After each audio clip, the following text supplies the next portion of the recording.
कापेला कुसावा हो कापेला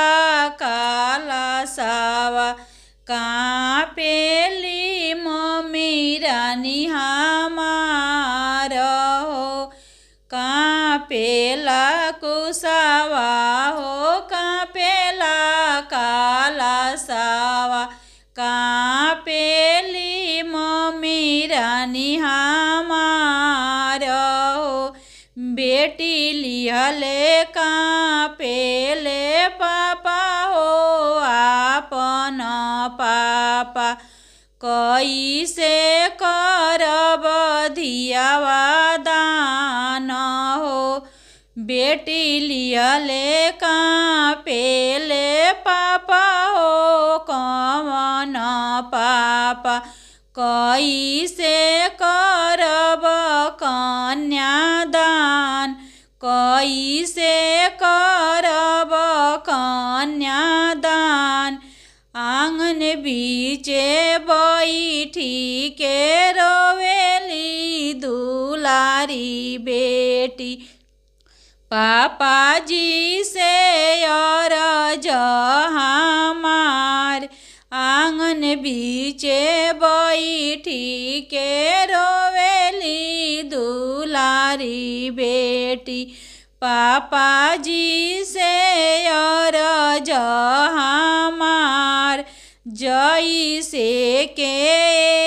पापा बर खोजे गईल ओइसे कर हमके दान जैसे के पापा बर खोजे गईल ओइसही कर हमके दान ओइसही कर हमके दान आहे जैसे के पापा जी तिलक चढ़वनी ओइसही करी कन्यादान ओइसही कर कन्यादान कापेला कुसुपवा हो कापेला शंखावा कापेली भाभी रानी हमार कापेली भाभी रानी हमार बहिनी लियले कापेले भैया हो आपन भैया कैसे के लौआ मिलाई कैसे के लौआ मिलाई माड़ावा बैठी रोवेली बहिनी माड़वा बैठल रोवेली बहिनी सुंदर बहिनी भैया से अरज हमार भैया से अरज हमार अरे जैसे के भैया तिलक चढ़वल ओइसे के लौआ मिलाई ओइसे के लौआ मिलाई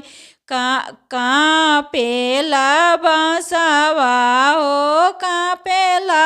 हरिसिया कापेला कुल परिवार कापेला कुल परिवार धिया ले कापेले चाचा हो कवन चाचा कैसे के डोलिया चढ़ाई कैसे के डोलिया चढ़ाई चाची धई रोवेली बेटी हो दुलारी बेटी चाचा जी से अरज हमार चाचा जी से अरज हमार जैसे के चाचा जी हाथवा धरवनी ओइसही के डोलिया चढ़ाई। जैसे के चाचा जी बर खोजे गईनी ओइसे के डोलिया चढ़ाई। ओही से के डोलिया चढ़ाई।